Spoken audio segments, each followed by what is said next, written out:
A snuff film is a film in which a person, a child, or an animal is sexually molested with great violence on camera and then is put to death while film rolls for the enjoyment of live viewers who are usually present at the time. The film is later sold for high amounts of money to those who crave this kind of thing as genuine entertainment. So please keep in mind as you are listening to this prophecy that these are not murders that are taking place in secret, where people go to great lengths to hide the fact that they are murdering another person. This is a type of murder that is recorded, and there is a point of gain in mind when the murder is being committed. These are very high profile, planned out killings, and the end of it is to provide often sexual pleasure for those who are watching, and that makes it a highly sought after commodity. So watching a human being put to death can be for the pleasure of one viewer, meaning that one person with very deep pockets can commission this type of film, and those who provide the content will go out and look for the exact type of man, woman, or child that this person desires to see put to death, and they can make a custom-made movie for someone whereby the person says, this is the storyline that I'm interested in, and I want her to be a redhead, and I want her to look no older than 16. Those who provide that content will go out and customize it. Or it can be done generically and sold to multiple buyers. Most of the time, as the Lord said, and he told me to keep this in mind, it is always done for viewers. So sometimes the viewers are watching from a remote location, meaning that the murder is being live streamed, and people can safely watch at their own homes wherever they are and not have to worry about police raids or that someone will leak what's going on and they might get busted as it's happening. They watch from remote locations, but more often it is much more preferable and desirable to watch on site. So as the Lord was explaining this to me, I saw a very strange sight, and it was part of a larger vision that I will go into later in this video. I can describe the place that I saw as a glass box. So this glass box had chairs in organized rows. It had snacks, it had aircon, and it was very comfortable in there. It was also heavily rigged for sound. And so what would happen is that those who are watching the snuff film will be able to follow the progression of the story and then be rewarded by watching the live murder take place outside the glass box, where no blood or gore can get on them, but where they can watch it live. However, that's only one type of on-site viewing. I've seen in another prophecy where I was talking about on the blog, I can't remember it. There are many, many prophecies that I have where I talk about the strategic sexual abuse of children. And in one such, I saw that multiple adults were gathered as a child was placed on a white strip of cloth. So I don't know, it might have just been a strip of a bed sheet or something. A small boy was placed on a white strip of cloth, and then an adult male came behind that child and began to sexually abuse him through sodomy. And as I was watching that, I remember that I was so shocked because the picture was so real that I instinctively moved my hands to the back as if to protect myself from this happening to me. And I saw in that picture that all the adults were standing and watching this child be abused. But not only that, multiple small children were made to stand and watch because either they were going to be next, or this was being used as a training device to tell them, if you don't obey us and if you don't listen to us, this is what will happen to bad boys and bad girls. And so when snuff films are made, it's always with the viewership in mind, whether they are on site or whether they are watching remotely or whether they are going to pay high sums of money to consume this content later. And so the voice of the Lord said to me, these films are a reality. They are live murder for hire. And he began to explain to me in a conversational fashion. When I say conversational, this is just God talking to me, not to say that his heart does not care about the content. The Lord began to explain to me that this is a huge parallel movie industry, and it's worse than pornography.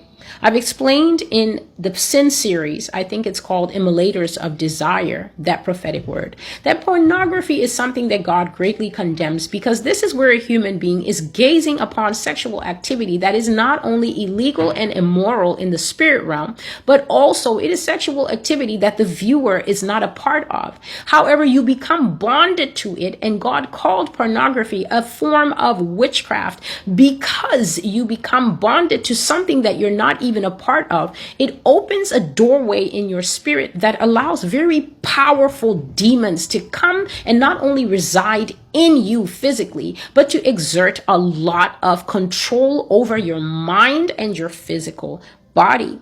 Blank also described several infants being killed and their intestines removed, as well as other acts of cannibalism. Blank also stated that former United States President George H.W. Bush was engaged in a sex act with an unknown male black, and so much more. So this could be one of the most disturbing new drops from the Epstein file releases. This is essentially a tip that was turned into the FBI, I believe, in 2019, August 2019. Basically, this is like the rundown of an interview with an alleged victim of Epstein's who wanted to come forward with what happened to them. And this story is incredibly disturbing. Blank stated that he first met Epstein at approximately age 4 while at the blank East Greenwich, Rhode Island. Then he said his family members of the blank stated at the time he was raped, sodomized by his great uncle, and that Epstein was there but didn't touch him. He goes on to say that Epstein spoke to him after he was raped by his great uncle, but he didn't know who Epstein was until way later in 2016. But he continues, Blank further stated in sum and substance that while on a large luxury ship that sailed out of the Newport Beach show in Newport, Rhode Island, September Blank, at approximately 8 years of age, he, Blank, was subjected to some type of medical exam on the yacht by unknown doctor while his great uncle and family members were present. Blank went on to describe a bizarre event in which Blank inserted a tape measure in his rectum.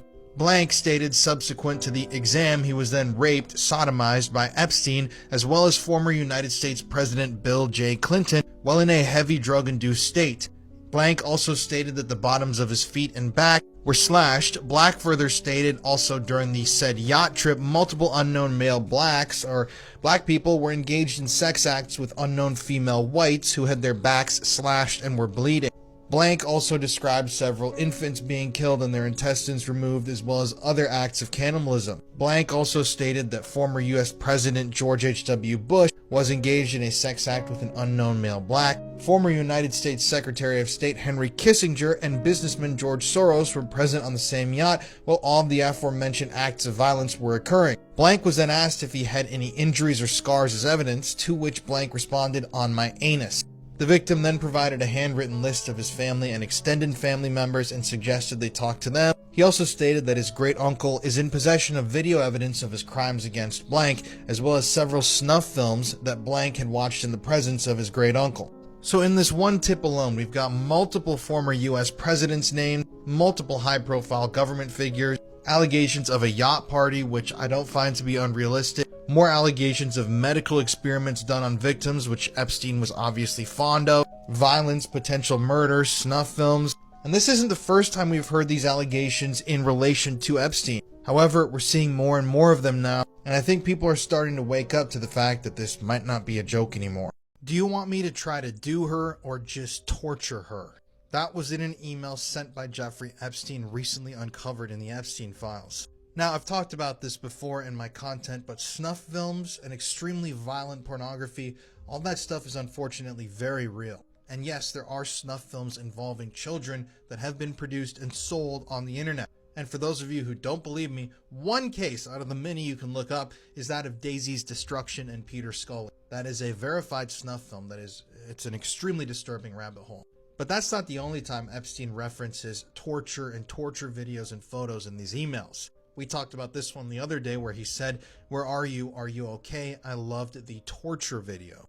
We don't know who that was sent to, but it was sent in 2009. Then in 2018, he sent an email that said, 1, it's kind of cut off, but Madonna on the way, and 2, instead of torture photo, maybe portrait of me instead. And this was sent to, I believe it says up there, Andre Serrano. I don't know what any of this means, but there's a lot of talk of torture video and torture photos in these emails, if you know what I'm getting at. Oh yeah, here's the full email. I should say 1, Madonna on the way, 2, instead of torture photo, maybe portrait of me instead. And then 3, presentation of Trumpville. Don't know what to make of that either. Here we go again with another email in 2015 with an email sent from Epstein to a man named Richard Kahn. Richard has been closely linked with Epstein many, many times. And he says, priority is finding the 20M with Jocelyn. First step equals to torture. Once again, no context as to really what this means, and I'm not understanding at all. Also, just had to throw this in there. There's another email. This is from Epstein to somebody, I can't remember who. I am planning a little torture, ... So, lots of discussion of torture, not only planning torture, and there are more examples that I couldn't fit in this video, but I thought that these were kind of the most damning, especially with the talk about torture videos and photos and plans to torture. And I've said this before and I'll say it again here, what we're seeing right now is only what they are allowing us to see. The real privileged information, the real disturbing emails and texts and videos and photos, we're never going to see that.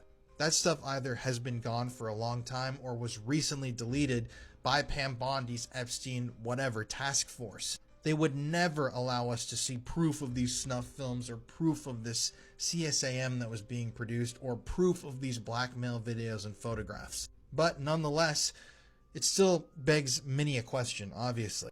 What is the torture video? Why did Epstein love it? Who was this email sent to? Looks like Epstein has a child staked to the lawn and is burning them with a magnifying glass.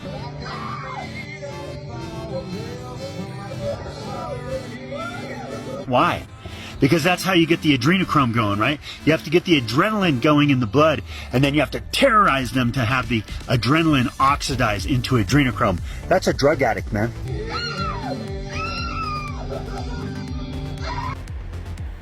And you guys just go to work? Torture, I am still waiting and watching the melted cheese drip. So as you can see, this is a screenshot that I found inside of the Jeffrey Epstein files, and it appears to be a screenshot of a call that Epstein was making. I think this was on his BlackBerry because you can see the tag at the bottom of the screenshot. But curiously, it's what the tag says that to me is incredibly interesting. Torture, I am still waiting and watching the melted cheese drip, smiley face. We don't see who sent this message, we don't see the context of this message, but we do see that this message was there, and it looks to me like Epstein was reading it at the time of this screenshot. So we've seen a lot of references to torture in the Epstein files in the last week, really since they were dropped. Epstein talking about torture videos. We've discovered that that video was, I believe, in reference to a video of a Saudi prince torturing someone to death or extracting information from them. But regardless, there are so many references to torture and what seem to be snuff films that when you see things like this, you can't ignore them. So what do you guys make of this? Torture, I am still waiting and watching the melted cheese drip. Who do you think Epstein was talking to? What do you think this means? Could this have been something innocuous like it's hard to watch cheese drip or they're waiting to eat? I don't really know what that would even mean. Or is this something darker, which I would tend to believe it might be? But the Lord says that snuff films are worse than pornography because they combine sexual abuse, violence, and murder. And the danger that they pose is impossible to track or police. Unless God himself intervenes, there is no hope for the people who are caught in these movies because the movies are not being prepared for ordinary content users. So this is not even something that you can find on Google or a special website. This is stuff that is specially commissioned, and it is being made for people at the very top and protected by people from the very top. The Lord said that it has the highest level of financiers, brokers, and backers, meaning that these movies never run out of cash to pay for actors and sundries such as the camera and the crew. The Lord made me know that this doesn't take place in a vacuum, that there's a whole rigmarole that goes with it. There's a whole staff component of people who know what is going on and they consent for this to be their job. There's the sound people, the lighting people, people, the staff that get the girls ready, and these girls don't know what's about to happen to them, the staff that gives the boys haircuts, the people that cook for them, the chefs. There's a whole world that draws their living from this industry. And God said it is protected from the top because the material is prepared for those at the top. And we know that it is very possible for those at the top to keep everything in the background and make sure that nobody knows who they don't want to know. The consumers are the wealthy, the powerful, the elite, the rich, the super rich, the highest echelon of society that he said are known privately among themselves as the untouchables. So this is what they call themselves, the untouchables. He says these are the ones who use, buy, sell, and consume this type of movie. The backers and the traders and the buyers and suppliers of this are in a very lucrative type of movie. God said that this takes place all over the world, but the core, the hub, and the center of this type of content is the United States. They are the biggest provider of this type of entertainment. The Lord says that people are taken from very many different areas of life to star in these movies, either forcibly or through trickery and deception. And I will now begin to talk about that. The first people that God talked about are people who are snatched and abducted from their homes for revenge purposes. So these might be political enemies of the state, or they might be people who anger the rich and powerful. God said that these people are stolen from their homes and they are forced into this industry. And those who force them into the industry don't have to worry that they'll talk later, because the whole point of a snuff film is to sexually abuse and kill a person on camera. These people will not be coming back to talk about who killed them or what happened to them. The Lord said some people become actors in snuff films because they think it's a straight shot to film. Basically, they think that they're about to make maybe a risky or even a hardcore pornographic movie, but they have no idea that the fake storyline or the fake script that they're being given, where it says at the end, a guy's going to break in the room and he's going to try and stab you, and we want you to fight him as realistically as possible. They don't have any idea that the knife that's going to be used, it's not one of those bouncy ones that they use in Hollywood where the blade retracts. It's going to be a real knife, and it's only after the first couple of stabs, as I saw, that the person realizes what is going on. So the Lord said that the pull and the draw of snuff films is because they are so real, because they are capturing real scenarios in real time. And as you watch them, you are watching a real person fighting for their real life. And that is what excites those who commission, enjoy, and share these films. Another type of person, besides the one who thinks it's a shot at fame, is the homeless and the runaways of the United States. The Lord says that if you've ever wondered where all the runaways end up, a large number of the runaways and a huge number of the homeless, where they end up, he said to look no further than the snuff film industry, because they end up there in droves. These are vulnerable people, meaning that they have no home, they have no shelter, they have no food, and they basically never have family members that are looking after them. Maybe because the reason they were put out of the home initially is because of substance dependencies, or because they were unruly and they didn't want to listen to their parents, and their parents kept insisting, you have to listen to me. So they run away, and they have no idea how dangerous the streets are. Some of these people are homeless, they've lost their homes, they've fallen on hard times. And one image that I saw is of a very handsome man, but he didn't look handsome at first. He was basically lying on the street on the cardboard that most homeless people try to lay on so that they're not laying on the cold sidewalk. This man was a Caucasian man, and he had a bushy beard that was starting to go gray, and he was grimy. He was very filthy. And I saw a person in a suit just from about the chest down. So I could see basically the bottoms of the hands and the suit, very nice suit, expensive shoes, walk up to this homeless guy. And so he's standing, and I see the homeless man looking up, and I see a hand extended with a good thick amount of cash. And the homeless man is looking up this money like, what? And then words were exchanged. I don't know what words they were, but then I see an impression on that picture of what the homeless man looks like when he's been cleaned up, when the beard has been rinsed and oiled and trimmed to look nice, and his hair has been given a modern day trendy haircut, and he was actually quite a handsome man.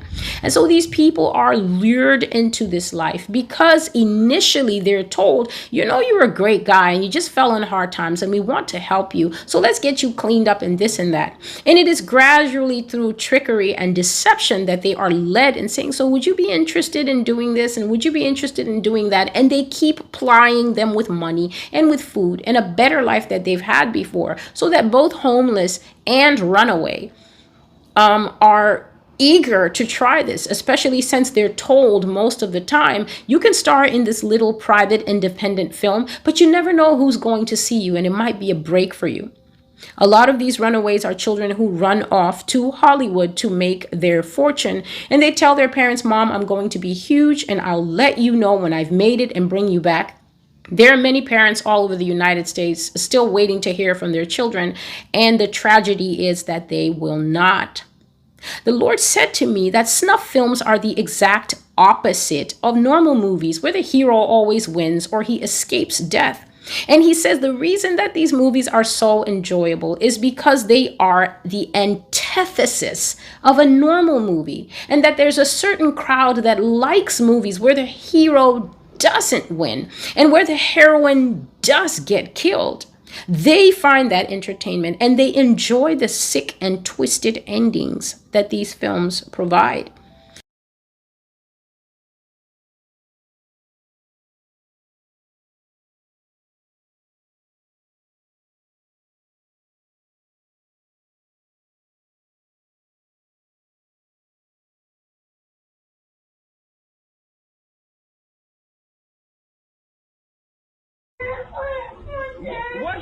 What's my name?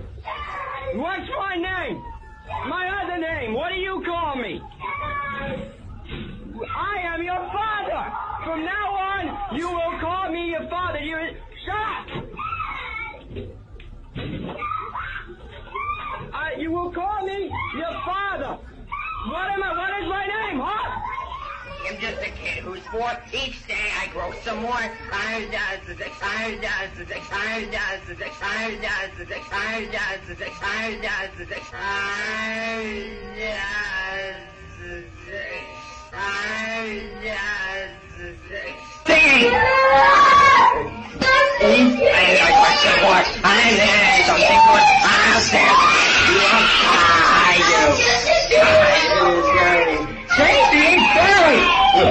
Daddy, finding my way.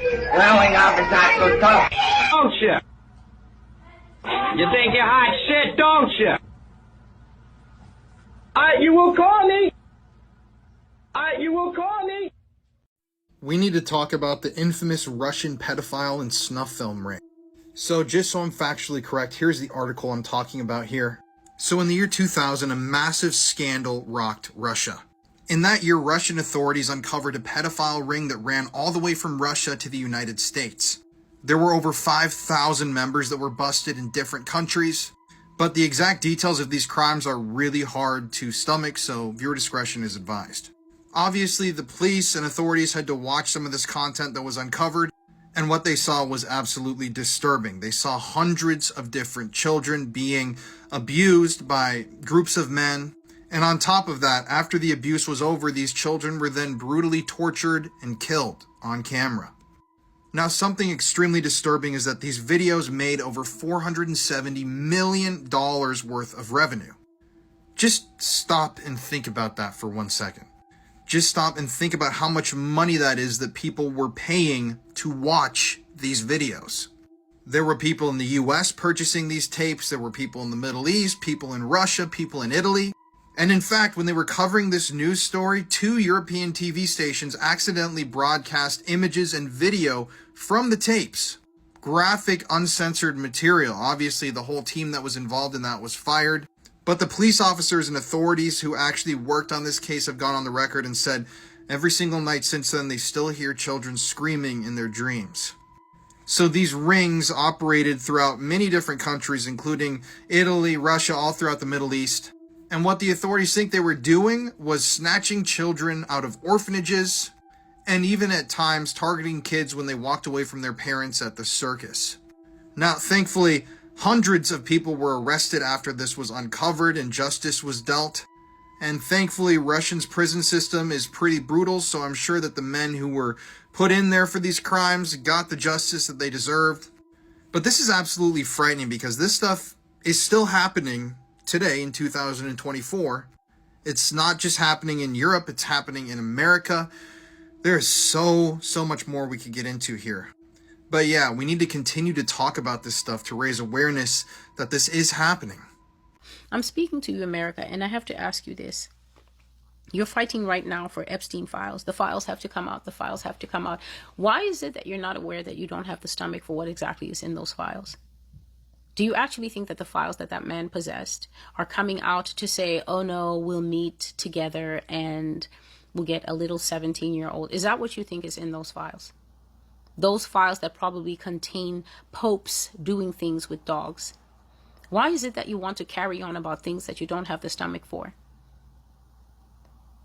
Things that once you see them, your face will get like my face here. My face has changed in the 6 years that I've been here. My gaze has changed. My nature has changed. Because I said there's no way that God can put you inside a swamp of a toilet that calls itself a country and then put you what you thought was the ground floor and tell you, dig up all the caked feces in here. And then as you dig, you got to a place where all of a sudden the floor dropped and then you found out that there was deeper basements. That's what I've been finding out for the entire time I've been here. I'm still finding it out as my last video evidences. I'm still finding out how deep the toilet can go, what this country is capable of, this ever morphing this monster. And then you will carry on campaigning, release the files, and the files come out and you see a 4-year-old being mounted by a dog. Then we'll come back here, oh, Celestial, it's diabolical, I'm forever changed. Yes, because what did I say to you in the early years? I said that God said we will all be ruined by this country. Everyone will have the 1,000-yard stare before this thing is out. You want to knock on doors that have things behind them that you can't tolerate because you think these people ruling you, the worst they can do. You will see them abuse someone. The person will die on camera, right? Live snuff film, because Mr. Epstein he had and has an impeccable library. He has an enviable library. You will see a dog on a person and then people pile up on one person. You will see the person die on camera. As I told you back in 2020, 2021, that snuff films are made here and that they're in demand all over the world. Now, when we're talking about Obama, what do you think it is that Mr. Rahm Emanuel knows? Pile up on a person, the person will pass away on camera, and then there will still be a line of about 10 more people on that dead body. Are you ready? Are you ready? Or is it just, you're just talking? Because when I just used to prophesy the thing, I was called vulgar, sex crazed, and all kinds of things that I hope God will bury into the heart in vengeance of the people who said it. May he do it.